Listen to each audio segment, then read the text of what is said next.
지난주에 장모님께서 소천을 하셨습니다. 그동안 좋은 장모님을 주신 하나님께 정말 감사를 드리고, 이번 장례 과정에 이 모양 저 모양으로 섬겨주신 성도님들, 그리고 기도해 주시고 격려해 주시고 위로해 주신 우리 모든 왕성의 교우님들에게 감사를 드립니다.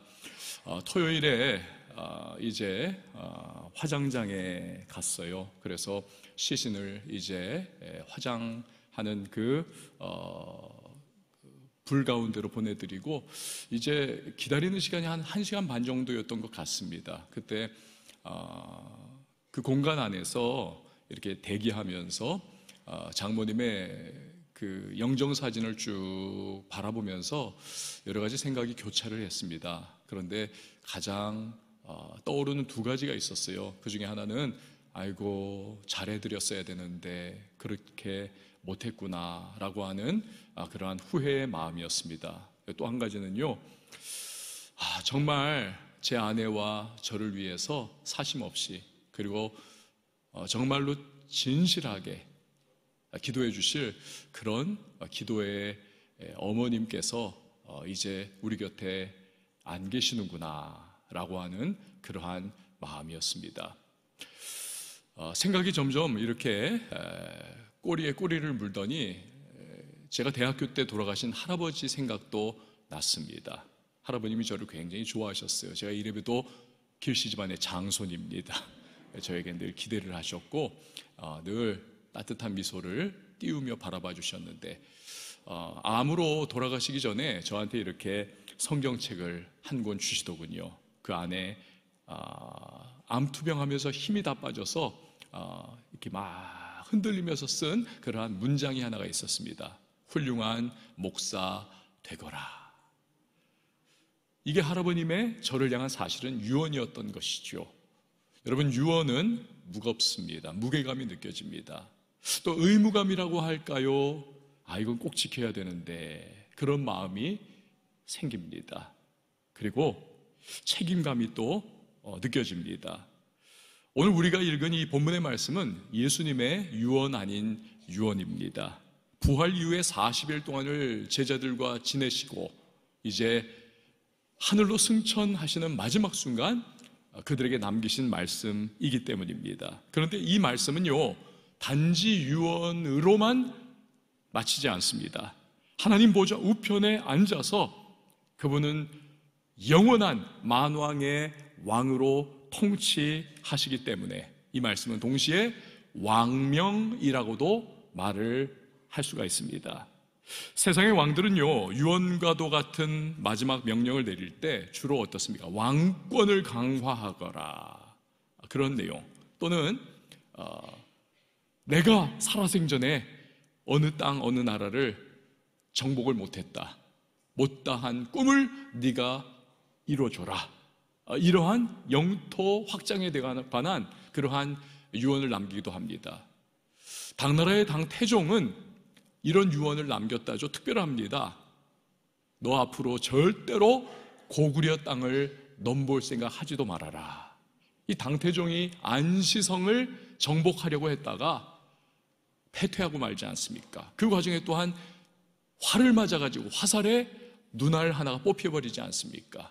그리고 나중에 중국 돌아가가지고 시름시름 앓다가 나중에 그 후유증으로 죽어버리죠. 그러니 그러한 고통 속에서 남긴 유언의 특별한 메시지도 있는 것입니다. 본문에 나오는 만왕의 왕 예수님의 유언이자 왕명은 이러한 세상의 왕들과는 전혀 다릅니다. 오직 하나예요. 선교적인 명령입니다. 다시 말하면 영혼 구원에 대한 주님의 강렬한 소망과 메시지를 담고 있는 것입니다. 이걸 보면 예수님의 마음속에 정말 가득했던 것이 무엇인지를 우리가 알 수가 있습니다. 영혼 구원이죠. 그 영혼 구원을 위하여서 예수님께서 이 땅에 오신 것이죠. 그리고 이 땅 떠나 하나님 보좌 우편으로 승천해 가시면서도 동일한 영혼 구원에 대한 간절한 바람을 표명을 하신 겁니다. 구원의 명령이죠. 한 사람이라도 더 구원하라, 영원한 생명을 누리게 하라, 이 마음이 예수님 안에는 불타오르고 있었던 것입니다. 만왕의 왕 예수님이 우리에게 주신 이 선교적인 명령을 보면요, 특징이 있습니다. 그것이 18절 19절에 나오죠. 우리 같이 한번 읽어보도록 하겠습니다. 시작. 예수께서 나와 말씀하여 이르시되 하늘과 땅의 모든 권세를 내게 주셨으니 그러므로 너희는 가라는 거예요. 하늘과 땅의 모든 권세를 가지신 예수님, 만왕의 왕께서 제일 먼저 명하신 것은 다름 아닌 가라라는 겁니다. 즉 선교에는 명확한 액션, 즉 행동이 있어야 한다는 것입니다. 제가 얼마 전에 여러분 아시다시피 SWM, 이슬람권을 아주 집중 타겟으로 하는 선교 단체의 이사가 되지 않았습니까? 그래서 이사회에 참여하기 위하여서 해외를 다녀왔습니다. 돌아오는 13시간의 비행 중에 너무 무료하기도 하고 몸도 피곤해서 시간을 어떻게 좀 빨리 흘려보내야 되겠다. 그래서 기내 영화를 한 편을 선택을 해서 보았습니다. 그 영화가 Five Feet Apart라고 하는 그러한 영화예요. 번역을 하면 우리나라에 들어왔는지 잘 모르겠는데 5걸음 밖으로라고 하는 그러한 그 제목 정도 되겠죠. 5걸음 밖으로. 내용이 특별합니다. 낭포성 섬유증이라고 하는, 흔치 않은 낭포성 섬유증, 아주 희귀 질환인데요, 이게 유전 질환입니다. 이걸 걸린 젊은 남녀의 러브 스토리를 다루고 있는 것입니다. 한 병원에 동일한 이 유전 질환을 가지고 있는 남녀가 입원을 하고 있는 거예요. 어쩌다 두 사람이 사랑을 하게 된 것입니다. 그런데 문제는 뭐냐 하면 이 병을 가지고 있는 환자끼리는요, 다른 정상인하고는 아무 상관이 없어요. 그러나 같은 환자끼리는 5걸음 이내로 들어와서 대화를 한다든지 함께하게 되면요, 그러면 그 폐에서 호흡할 때 나오는 그 아주 강한 균에 의해 가지고 감염되어서 이게 확 번져가지고 서로 죽을 수가 있는 겁니다. 여러분 생각해 보세요. 사랑하는 사람인데 손도 잡지 못합니다. 손도. 키스할 절호의 타이밍이 있었어요. 그런데 그렇게 하려다가 번뜩 이성이 돌아온 거예요. 야, 이러다 우리 다 죽는다. 그래가지고는 다가가다가 못 다가가게 되는. 그런데요, 이 영화의 클라이맥스가 뭐냐면 겨울밤이었습니다. 두 사람이 일탈을 해요. 간호사들이 철저하게 두 사람을 통제를 하는데 니네들은 같이 있으면 안 돼. 그런데 그 야밤에 두 사람이 병원 밖으로 나갑니다. 그래가지고는 그 밖에 눈 내린 그 병원 밖에 거리를 걸어 다니는 거예요. 그러다가 다리 있는 데로 와가지고 그 얼음이 얼고 있는 강 위를 걸어 다니는 거예요. 근데 이게 웬일입니까? 얼음이 그냥 확 깨져버려가지고 이 여자 주인공이 물속에 깊이 빠져들어갑니다. 남자가 어떻게 해가지고 끄집어냈어요. 그런데 숨을 쉬지를 않습니다. 어떻게 해야만 합니까? 이 남자가요, 일생일대에 지금 고민에 빠진 거예요. 인공호흡을 해서 살려내야 되느냐, 어떻게 해야 되느냐, 한다고 해서 살아날 확률이 과연 있을까? 그리고 살아난다 해도 우리가 결국 입과 입을 마주대고 호흡을 불어넣어줘야 되는데, 그럼 낭포성 섬유증 균이 서로에게 오고 가게 되는데, 그럼 나중에 둘 다 죽을 수 있다. 이게 웬 딜레마입니까? 근데 이 남자가요, 결국 어떤 선택을 했을까요? 그렇죠, 인공호흡을 합니다. 그리고 여자 주인공이 살아납니다. 다행히도 두 사람 다 문제가 발생을 안 해요. 희한한 상황이 된 거죠. 그런데 이 일로 병원이 발칵 뒤집히고 나서 이 남자 주인공이 결단을 내립니다. 우리가 함께 이 병원에 앞으로도 있다면 반드시 우리는 큰 문제가 생길 거야. 그래서 이 여자 주인공, 자기 사랑하는 같은 질병을 가진 그 여자 주인공을 내가 보호하고 내가 위험할 수 있는 상황을 만들지 말아야 되겠다. 그래서 자기가 자원해가지고 다른 병원으로 스스로 이송을 당하게 되는 것입니다. 영화가 이렇게 끝이 나요. 여러분, 이 영화를 보면서 그런 생각을 하게 됐습니다. 진정한 사랑은 무언가 행동을 하게 되어 있구나. 반드시 행동으로 나타나요. 그렇지 않습니까? 사랑하지 않았다면 절대로 인공호흡은 하지 못했을 겁니다. 요한복음 3장 16절이 떠올랐어요. 그 하나님의 사랑이 뭐라고 말씀합니까? 하나님이 세상을 이처럼 사랑하사 독생자를 주셨으니, 우리를 너무나 사랑하셨기 때문에 하나님께서는 가만히 있을 수 없는 거예요. 죽음을 선택을 하시는 겁니다. 독생자로 이 땅에 오셔서 우리를 위하여 십자가에 못 박혀 죽어주시는 그 사랑의 행동을 하시는 거지요. 찬송가 304장이 그것을 노래하지 않습니까? 그 크신 하나님의 사랑 말로 다 형용 못하네. 저 높고 높은 별을 넘어 이 낮고 낮은 땅 위에 죄범한 영혼 구하려 그 아들 보내사 화목제물 삼으시고 죄 용서하셨네. 하나님 크신 사랑은 측량 다 못하네. 영원히 변치 않는 사랑 성도여 찬양하세. 여러분, 이것이 우리 하나님 아버지의 사랑 아니고 무엇입니까? 이것이 우리 예수님의 사랑 아니고 무엇입니까? 이 땅에 오신 그분이 우리를 너무나 사랑하셔서 우리를 대신하여 십자가를 져 죽어 주셨습니다. 그 넘치고 더 넘치는 사랑 우리가 받았어요. 이제 예수님께서는 이 사랑을 알지 못하는 자들을 위해서 우리를 보내신다는 거예요. 천사들을 보내는 것이 아니라 너희가 가서 이 귀한 사랑의 복음을 전하라 라고 말씀을 하는 겁니다. 그래서 구원하는 그 복음 사역, 선교죠. 이거 감당하라는 것입니다. 이 가라 하시는 명령, 이것이 바로 선교의 동기요 시작점인 것입니다. 오래전에 캐나다에 19세기 이제 후반입니다. 윌리엄 맥켄지라고 하는 신학생이 있었습니다. 지금 보이는 저 사람입니다. 어느 날 조선에 대한 이야기를 들어요. 조선 사람들이라고 있는데 너무 못 살고 빈궁하고 양반 상놈이 나눠지고 사회가 완전히 어그러져 있고, 이게 말이 아니라는 겁니다. 그가 결심합니다. 내가 저 조선에 가서 불쌍한 저들을 예수의 복음으로 건져내야 되겠다. 그렇지만 조선에 대해서 정보 자체가 아예 없었던 그 시절의 캐나다 장로교단에서 맥킨지 이 신학생을 선교사로 파송을 하지를 않습니다. 뭐가 있어야죠, 정보가. 거절을 계속 당합니다. 그러자 자비량 선교사로 그가 나섭니다. 어떻게 여러 교회들을 자기가 하여튼 찾아다녀가지고 조금의 쥐꼬리만한 후원을 받고 자기 부모님한테도 또 도움받고 해가지고 1893년도에 조선에 드디어 도착을 합니다. 내가 조선 사람을 구원하기 위해서는 조선 사람하고 똑같이 살아야 되겠다. 그래서 옷도 조선의 복장을 입고 먹는 것도 치즈 먹고 우유 먹고 빵 먹던 사람이 된장찌개 먹고 고추장에 고추 찍어 먹고 그냥 박한 그 보리밥, 꽁보리밥 그거 먹으면서 그렇게 삽니다. 그래가지고 이 사람이요, 맥킨지가 평생 처음 먹는 고추장하고 된장 이거를 먹다가 위장병이 엄청나게 생겼다는 겁니다. 위장병이.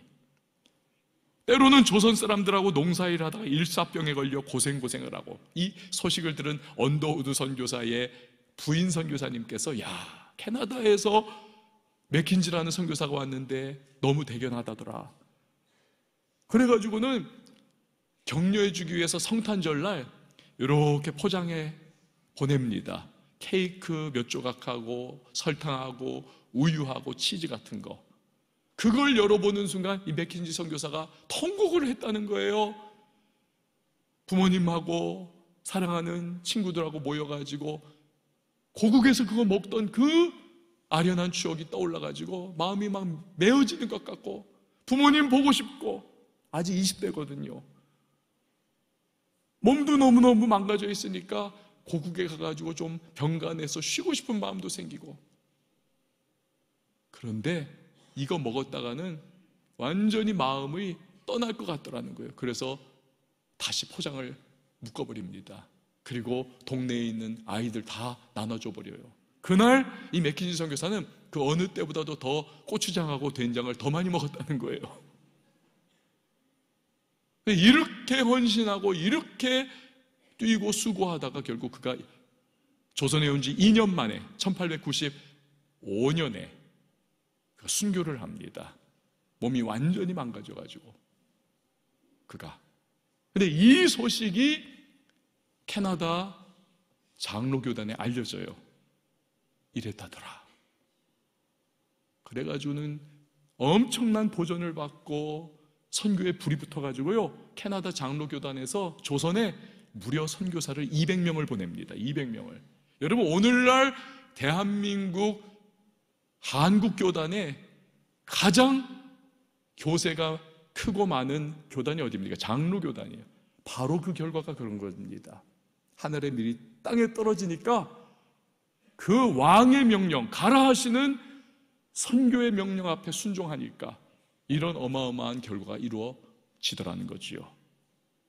마포구 합정동에 있는 양화진 외국인 선교사 묘지에 가면 많은 외국인 선교사님들이 순교하고 여기서 죽었던 그분들의 묘비가 쫙 비석과 함께 써있고 세워져 있는데, 거기 허버트라고 하는 선교사님의 묘비에 이런 고백이 써 있습니다. 나는 웨스트민스터 성당보다 한국 땅에 묻히기를 원하노라. 그 영광스럽고 가문의 정말 명예가 되는 웨스트민스터 성당에 자기의 유해가 묻히는 것보다 척박한 이 조선 땅에 묻히는 걸 자기는 더 원한다는 거예요. 어제 토요일에 제 신학교 동기 선교사님이 대만에서 하나님 부르심 받고 천국 들어가셨습니다. 여러분 생각해 보세요. 어떻게 이분들이 머나먼 이국 땅에서 순교할 만큼 헌신하게 됐을까요? 어떻게? 오래전에 같은 헌신을 했었고 선교사님들이 너무나 닮고 싶어하던 선교사들의 선교사인 사도 바울, 그가요 그 해답을 줍니다. 고린도후서 5장 14절 우리 같이 한번 읽어보시죠. 시작. 그리스도의 사랑이 우리를 강권하시는도다. 아멘. 즉 무엇입니까? 예수님의 사랑에 깊이 감격하다 보니까 영혼을 구원하기 위하여 가라 하시는 그 왕명 앞에 거부권을 행사하지 않더라는 거예요. 순복할 수밖에 없더라는 것입니다. 여러분, 이러한 만왕의 왕 되시는 예수님의 가라 하시는 말씀은 오늘을 살아가고 있는 우리 한국교회와 왕성교회, 그리고 왕성교회를 이루고 있는 여러분 한 분 한 분들에게도 동일하게 주어진 명령인 것입니다. 우리가 사실은 영적으로 느슨해지고 신앙생활하면서 영적 긴장 다 빠져가지고 우리가 지금 이러고 있는 거지요. 선교적인 명령은 모든 크리스찬에게, 모든 교회에게 한결같이 주어진 주님의 명령임을 우리는 기억해야만 하는 것입니다. 그래서 우리가 어떻게든 그 명령에 순종하기 위해서 우리 교회, 왕성교회가 만든 시스템이 하나 있잖아요. 태신자 전도운동. 여기 지금 우리가 또한 저기에 D14, 이제 14일 남았어요. 4,390명 작정하고 저분들을 이제 주께로 이끌어 가기 위하여 우리 전도하고 애를 쓰고 하는 겁니다. 개인이 혼자서 전도하는 것이 이게 좀 벅차고 힘들고 좀 동기부여가 안 될 수 있잖아요. 그러니까 이러한 모멘텀을 만들어 가면서 우리가 1년에 2차례씩 함께 으쌰으쌰 하면서 전도하자고 하면서 교회가 시스템을 만들어서 아까 여러분 영상 광고에서 보셨던 감동란 사용하게 하시고 그런 프로그램도 활용하면서 전도하는 그러한 전도를 조금 용이하게 만들어 드릴 수 있는 그러한 것들, 선물도 이렇게 구입해서 나눠 드릴 수 있도록 하고, 또 4월 28일 한 날을 정해서 함께 모여서 그분들을 이곳에서 함께 복음을 듣게 하는 시스템을 만든 거지요. 그래서 비교적 용이하게 주님의 선교적 명령에 동참할 수 있게 되는 것입니다. 전에 여러분 기억하시죠? 이태원에서 할로윈 참사가 일어났습니다. 그런데 그때 영국 BBC 방송의 기자와 인터뷰를 하던 한 경찰관이요 막 통곡하고 오열을 했습니다. 이태원 파출소 소속 김백겸 경사님이에요. 당시에 그가 이태원 그 사고 현장, 압사 사고 현장에 간 것은요, 거기서 그런 일이 일어난 걸 모르고 간 거예요. 그냥 신고가 들어왔답니다. 사람들이 막 치고받고 있고 막 서로 간에 막 다투는 것 같고 막 그래요. 그래가지고는 그런가 보다 해서 갔더니 거기서 막 압사 사고가 나고 참사가 일어났던 겁니다. 그래가지고 정신을 막 차리면서 이분이 막 사람들 제자리로 막 다시 돌리게 하고 막 통제하고 깔려 죽어가는 사람들 막 끄집어내고 막 그 일을 한 거예요. 그런데 나중에 인터뷰하면서 경찰관으로서 자기가 이게 자기의 직접적인 그러한 원인에 의해서 자기가 발생한 건 아니지만, 그러나 경찰관의 한 사람으로서 제대로 대처하지 못했구나, 이걸 가지고 이분이 너무 책임감과 죄책감과 죄스러움이 마음을 짓눌러서 오열을 했다는 거예요. 오열을.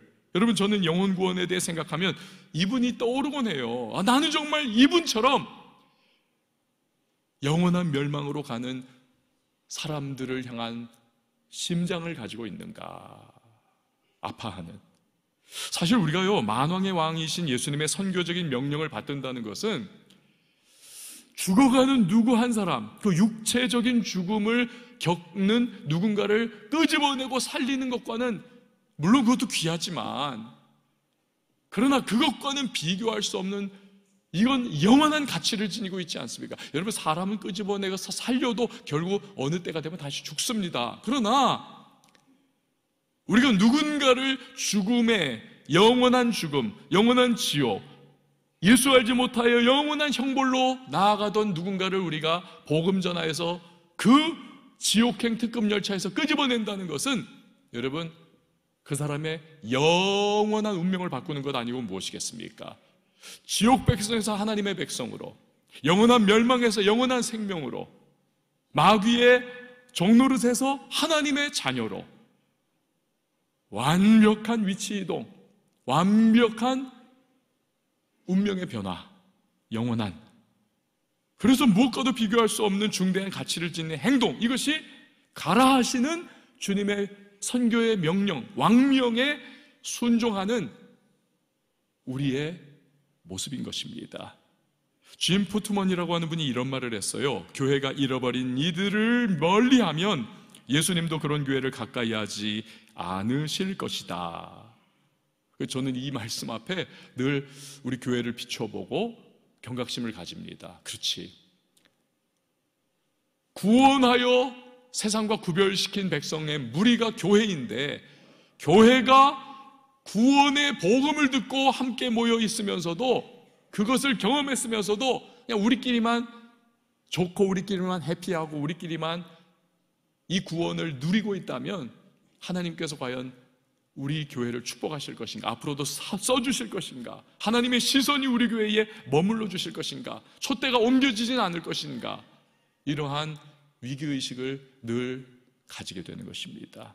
여러분, 그런 점에서 교회와 성도에게 있어서 선교는 결코 선택사항이 아닙니다.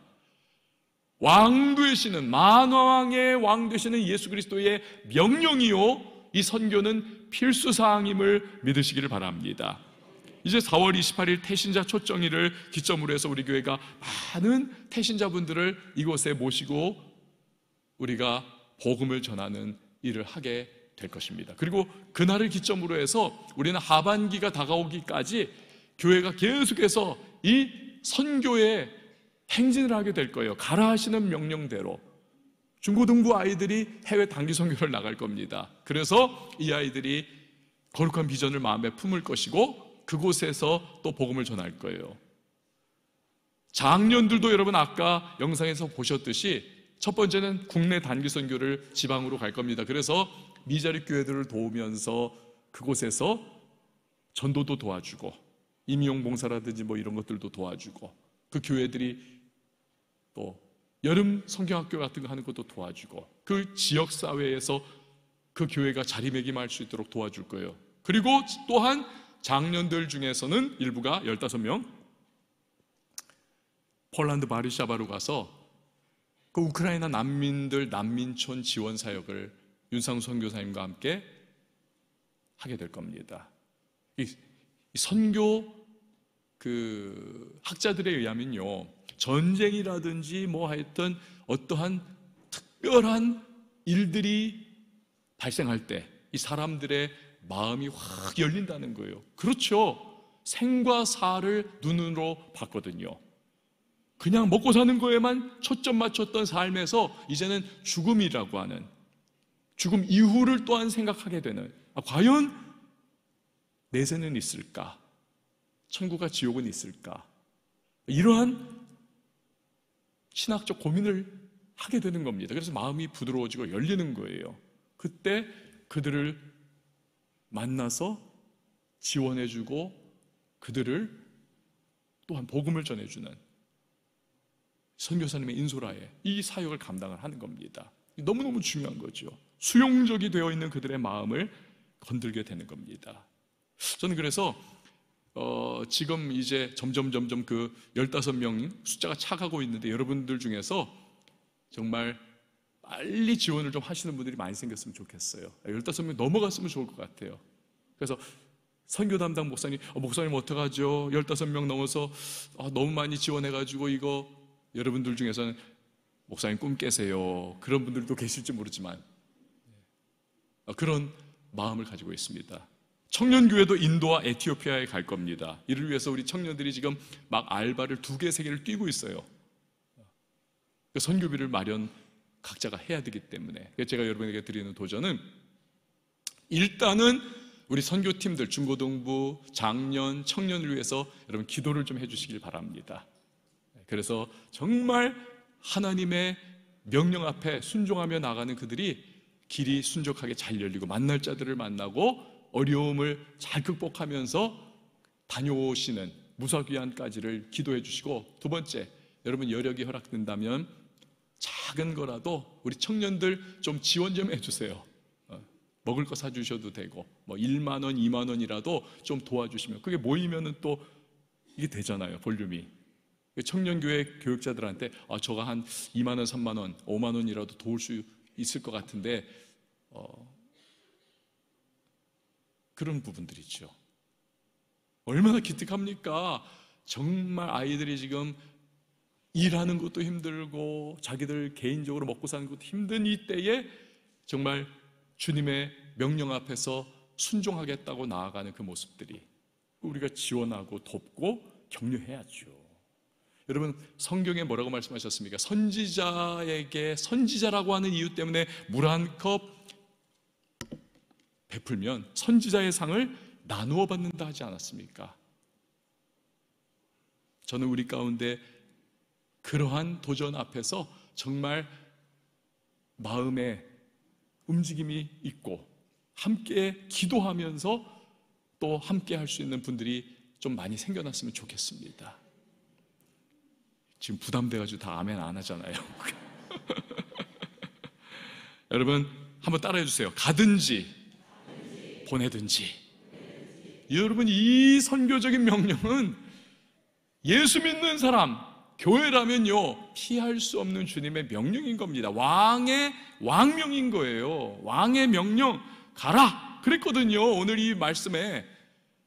그래, 우리가 지금 가든지 보내든지 해야 되는 거죠. 어떤 방식으로든 순종해야 하는 것입니다. 통상적으로 내 주변의 사람들에게 복음 전하는 걸 전도라고 하고, 바운더리가 좀 넓어져 가지고 더 멀리 또는 해외에 있는 분들이 이제 하는 거를 선교라고 하지만, 그러나 통틀어서 다 선교라고 할 수 있는 겁니다. 선교. 우리는 전도이건 선교이건 간에 관계없이 할 수 있는 한 많이 복음을 전해야만 하는 겁니다. 왜냐하면 예수님의 재림이 언제라도 임할 수 있기 때문에 그렇습니다. 시간이 별로 남지 않았어요.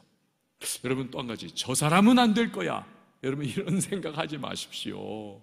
오늘 본문에 보면 19절에 예수님 말씀하시죠. 그러므로 너희는 가서 누구를 제자로 삼으라고요? 모든 민족을. 그냥 어느 민족이 아닙니다. 모든 민족을. 그러니까 이 모든에는 내가 불가능하다고 여기는, 저 사람은 예수 안 믿을 거야, 그 사람도 얼마든지 포함될 수 있다는 사실입니다. 하나님이 여시면 닫을 자 없고 하나님이 닫으시면 열 자가 없습니다.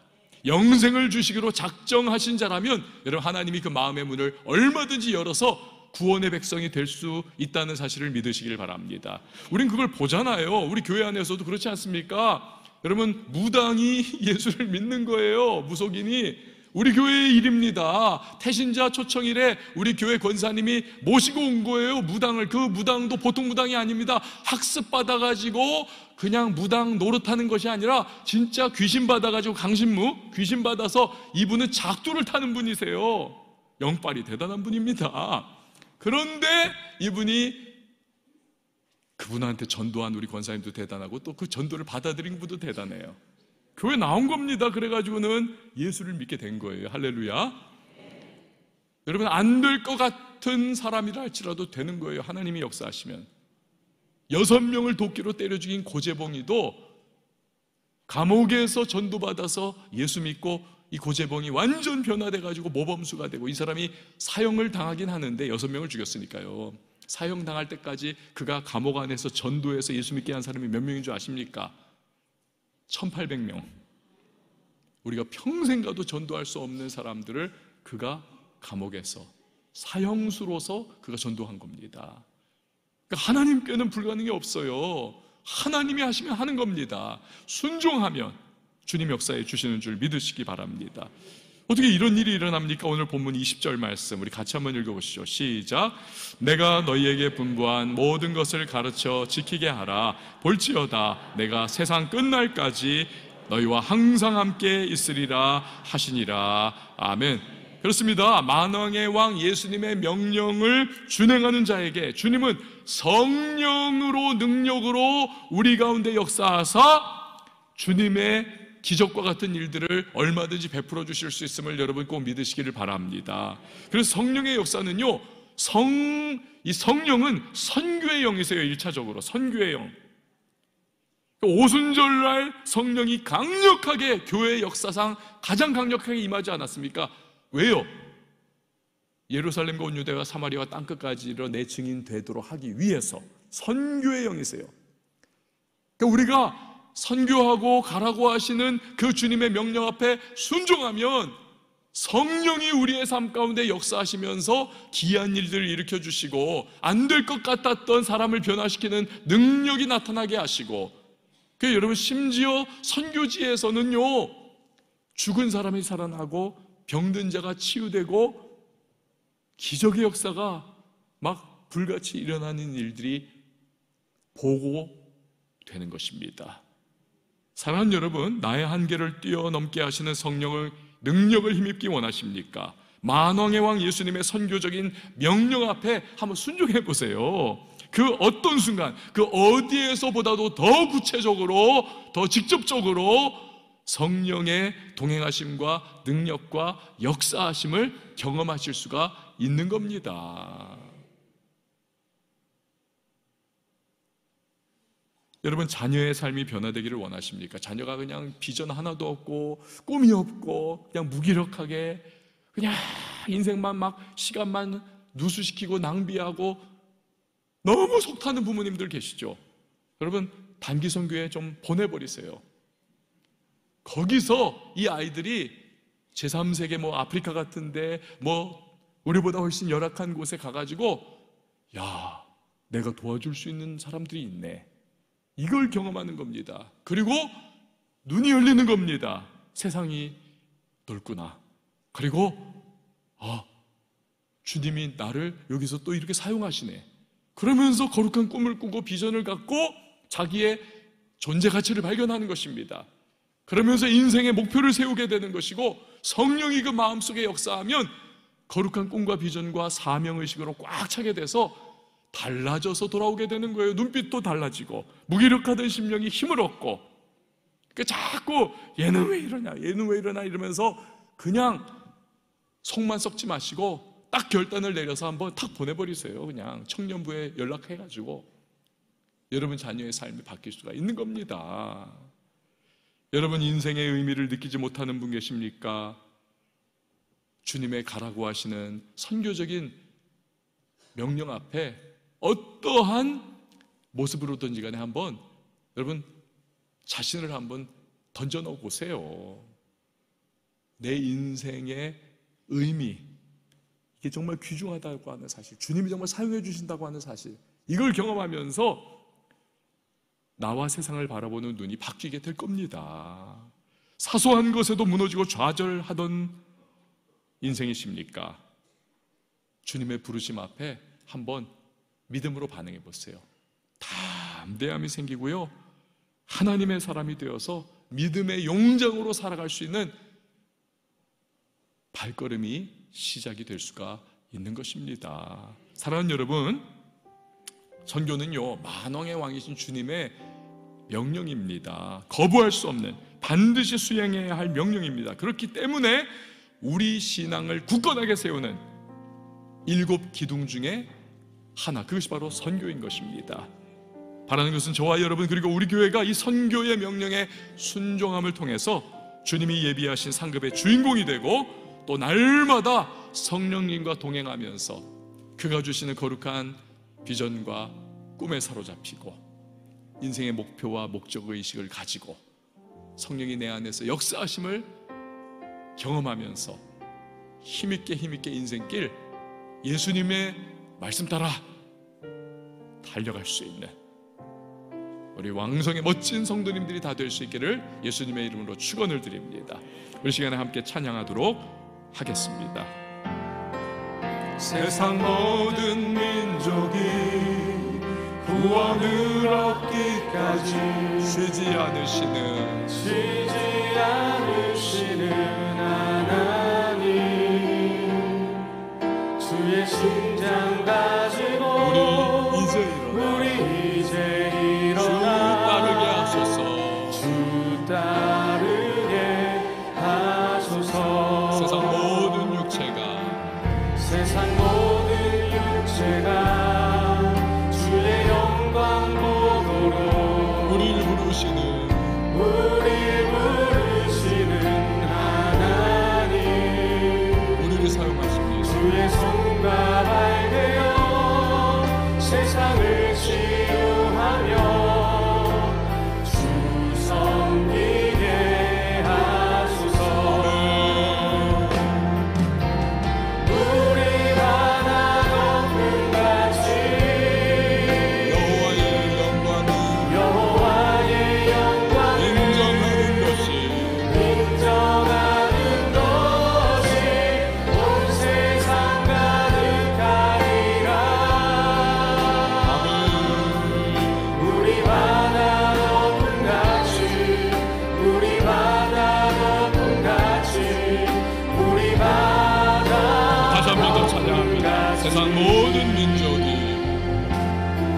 세상 모든 민족이 구원을 얻기까지 쉬지 않으시는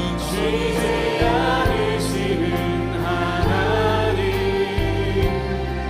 주의 심장 가지고 우리 이제 일어나 주 따르게 하소서. 세상 모든 육체가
이 시간에 함께 기도하십시다. 선교는 만왕의 왕이신 주님의 명령이요 반드시 수행해야 할 주님의 우리를 향하신 부르심입니다. 그러나 우리가 신앙생활 해나가면서 이 부분이 계속해서 퇴색되고 희미해져 갑니다. 나와는 관계없는 것으로 생각하는 크리스찬들이 너무나 많습니다. 그렇지 않습니다.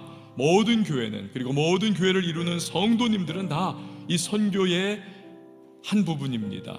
이루어 나가야 하는 것입니다. 여러 가지 모습과 여러 가지 방편을 통해서 우리는 감당해야만 합니다. 때로는 기도를 통해서, 때로는 물질 통해서, 때로는 직접적으로 여러 가지 방편이 있을 거예요.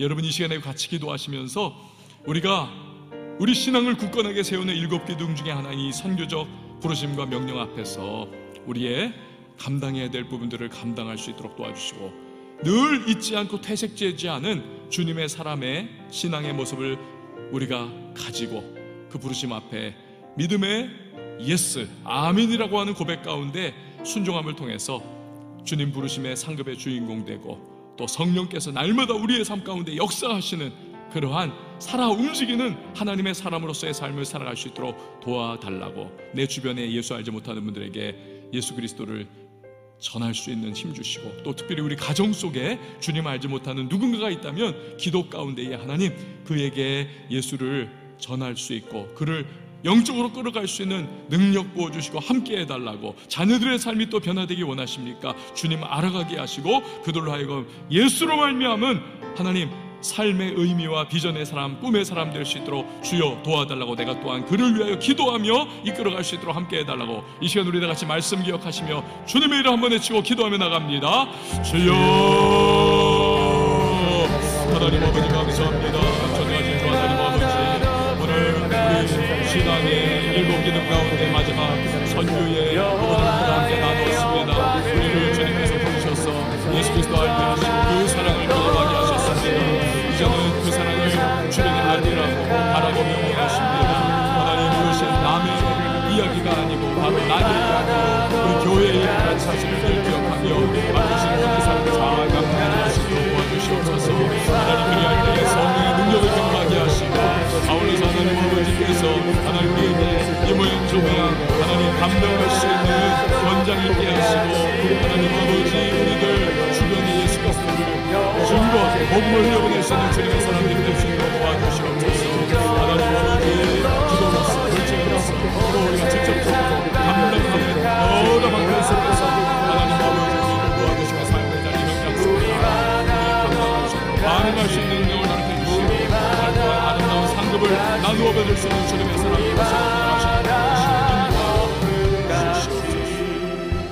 하나님 아버지 감사합니다. 만왕의 왕이신 예수 그리스도 그 선교적인 명령 앞에 우리가 아멘으로 고백할 수 있기를 원합니다. 희미해져 버리고 퇴색된 선교로의 부르심을 우리가 다시 한번 기억하며, 우리 교회가 예수 그리스도 다시 오시는 그날까지 복음 증거하는 일 결코 쉬거나 멈추지 아니하게 하여 주시옵소서. 소속된 모든 주님의 백성들 여러 가지 방편과 모습 가운데 우리 감당해야 될 부분들을 감당하며 성령의 사람으로 늘 세워지고, 또한 주님 그 상급의 일부분 우리가 함께 나눌 수 있는 축복의 사람들이 다 되게 하여 주시옵소서. 하반기까지 이어지는 왕성의 선교의 행진 가운데 주님의 순적한 은혜의 능력으로 함께 하여 주시기를 원하며 예수님의 이름으로 기도합니다. 아멘.